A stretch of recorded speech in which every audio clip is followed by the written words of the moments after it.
Next is Queer Up the Worldview. Arrest of 33 gay men at nightclub sparks outrage and protests in Venezuela. In a recent unsettling event, Valencia, Venezuela's third largest city, witnessed the questionable detention of 33 men from the Avalon Club, a renowned gathering place for the LGBTQ+ community. Following the mass arrest on July 23rd, the nation's capital, Caracas, became the site of fiery protests. Thousands raised their voices, demanding the immediate release of the detained individuals. A petition initiated by the Venezuelan Observatory of LGBTIQ+ violence has already garnered close to 10,000 signatures. The campaign advocates for a fair trial for the detainees who are ostensibly facing charges such as outrage against modesty, conspiracy to commit a crime, and noise pollution. The issue has ignited discussions on the social media platform Twitter, with individuals expressing their anger using a hashtag which translates to Justice for the 33.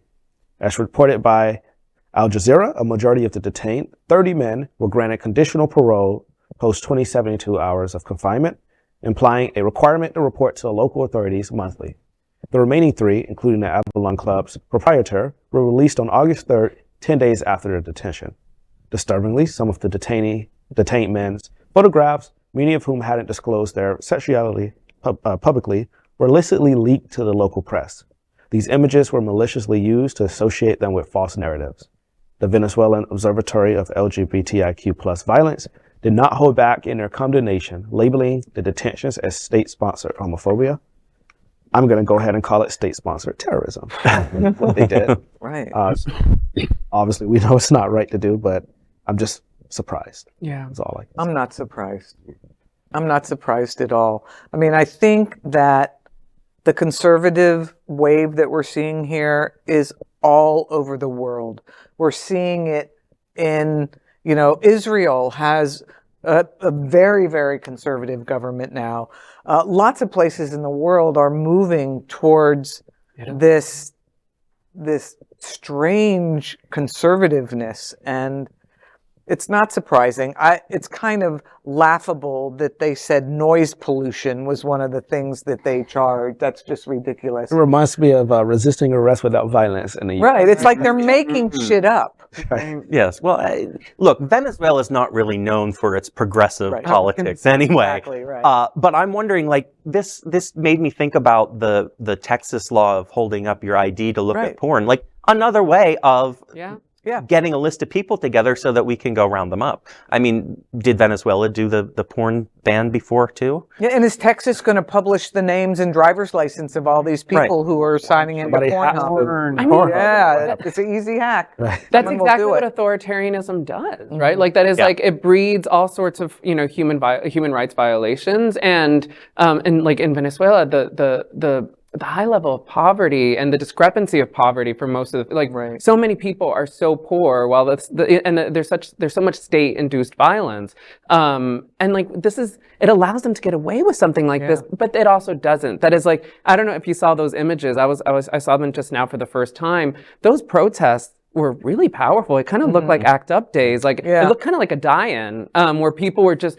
they had the sign que todos somos los 33, and they all had and they were standing in the middle of the streets, as if they were dead, right? That is one of us falls and we all fall. That is, it also can be an opportunity to show a great deal of resilience and resistance, and we got to prepare for what comes ahead, because if not, we don't see a path forward. And honestly, I think that episodes like the protest they did, when we see those types of things occurring all over the world, it inspires us. Yeah. It inspires us that even in these countries where it's super scary, I mean, you could be put to death or put in prison for years and years, that folks are taking the risk. They're taking the risk, and they're coming out because no one's ever going to give you permission. No. You have to take permission. You cannot live in that fear. It's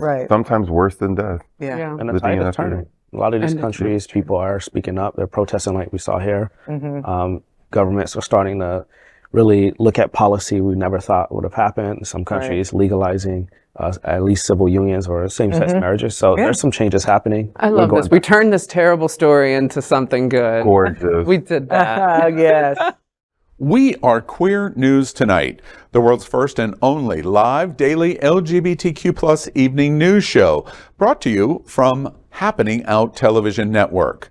We operate in the same model of PBS and NPR, but for the LGBTQ+ community. We educate, inform, and entertain by supporting the 10 pillars of our LGBTQ+ community, with more than 100,000 a week watching us on Roku, Apple Television, and other channels. To keep the story going, we accept donations with 100% transparency.